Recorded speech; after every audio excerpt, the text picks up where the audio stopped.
அனைவருக்கும் அன்பான வணக்கங்கள். இது மகா பெரியவா ஆன்மீகம் யூடியூப் சேனல். இன்றைய நாள் ஒரு அதீத சக்தி வாய்ந்த நாள். செவ்வாய்க்கிழமை என்பது கடனை தீர்க்கக்கூடிய ஒரு அற்புதமான நாள். கணவன் மனைவி பிரச்சனையை தீர்க்கக்கூடிய ஒரு அற்புதமான நாள்.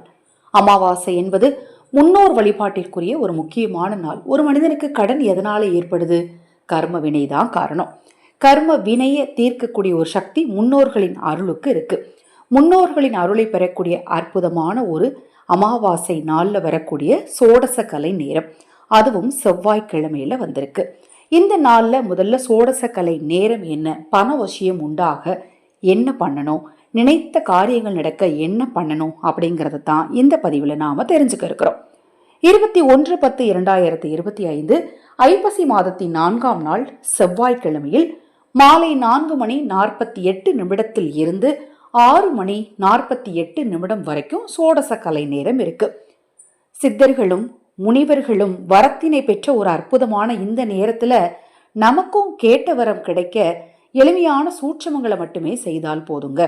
சித்தர்களும் முனிவர்களும் நமக்கே தெரியும், 1000 ஆண்டுகள் தவம் செஞ்சாங்க, வருடக்கணக்கா சாப்பிடாம இருந்தாங்க, தண்ணீர் மட்டுமே குடிச்சாங்க, மலை மேல உட்கார்ந்துருந்து தவம் பண்ணாங்க, அதனாலதான் அவங்களுக்கு வரம் கிடைச்சது அப்படிங்கிறத நம்ம எல்லாருமே கண்டிப்பா தெரிஞ்சிருப்போம். ஆனா அவங்க அவ்வளவு செய்து பெற்ற வரத்தினை பெற்ற நேரத்தை நமக்கு தெரியப்படுத்தியிருக்காங்க. அதுதான் இந்த சோடச கலை நேரம். இந்த சோடச கலை நேரத்துல முதல்ல நீங்க செய்ய வேண்டிய ஒரு முக்கியமான விஷயம் என்ன தெரியுமா? வீட்டுல பூஜை அறையில ஒரு தீபத்தை ஏற்றி வைங்க. நிலைவாசல்லையும் ஒரு தீபத்தை ஏற்றி வைங்க. ஏன்னா நிலைவாசல் தான் குலதெய்வமும் முன்னோர்களும் இருக்கக்கூடிய ஒரு அற்புதமான இடம். அதனால அந்த இடத்துலையும் பூஜை அறையிலையும் விளக்க பொருத்தி வச்சிருங்க. ஒரு கைப்பிடி அளவுக்கு கல்லுப்பு எடுத்துட்டு வாங்க. அந்த கல்லுப்பு எடுத்து வலது கையில கொஞ்சம் இடது கையில கொஞ்சம் வச்சுக்கோங்க. உங்க வீட்டுல அமைதியா இருக்கக்கூடிய இடம் எதுவோ அதை செலக்ட் பண்ணி அந்த இடத்துல போய் உட்காந்துக்கோங்க.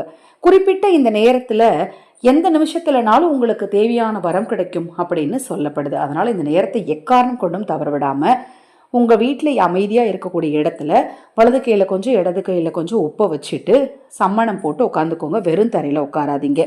உங்கள் பண தேவைகள் எல்லாம் பூர்த்தி ஆகணும், உங்களுக்கு பண வசியம் உண்டாகணும்னு உங்க இஷ்ட தெய்வத்தையும் சித்தர்களையும் முனிவர்களையும் மனதார வேண்டிக்கோங்க. அது மாதிரி முன்னோர்களையும், உங்க வீட்டில் இறந்தவங்க இருப்பாங்க இல்லையா, அவங்களெல்லாம் மனதார வேண்டிக்கோங்க. உட்காரும்போது வடக்கு அல்லது கிழக்கு திசையை நோக்கி உட்காந்துக்கோங்க. அது மாதிரி இதே நேரத்தில் நீங்கள் ஒரு பிரபஞ்ச வசியமும் செய்யலாம். அது என்ன அப்படின்னு பார்த்தீங்கன்னா, இப்போ எல்லாம் வேண்டிக்கிறீங்களா, எனக்கு இது வேணும் அது வேணும், எனக்கு இப்படி நடக்கணும் அப்படி நடக்கணும்னு எல்லாமே நம்ம பிரார்த்தனையாக வைக்கிறோம் இல்லையா, அந்த நேரத்தில் இந்த பிரபஞ்சத்திடம் நீங்கள் சொல்ல வேண்டிய விஷயம் என்ன அப்படின்னு பார்த்தீங்கன்னா, எனக்கு தேவையான எல்லாத்தையுமே கொடுத்த இந்த பிரபஞ்சத்திற்கு நன்றி அப்படிங்கிறதையும் மனசுல நினைச்சுக்கோங்க. இந்த கல்லுப்பு குறைந்தபட்சம் 8 நிமிடங்கள் உங்க கையில இருக்கணும்.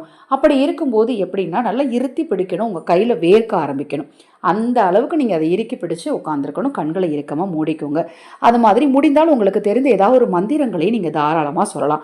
அதன் பிறகு அந்த கல்லுப்பை கொண்டு போய் ஓடுற தண்ணீர்ல போட்டுருங்க, அல்லது தண்ணீர்ல போட்டு கரைச்சி கால்படாத இடத்துல அப்புறப்படுத்திட்டு நல்லா கை கால் முகமெல்லாம் கழுவிட்டு பூஜை அறையில போய் சாமியை மறுபடியும் கும்பிட்டுக்கோங்க.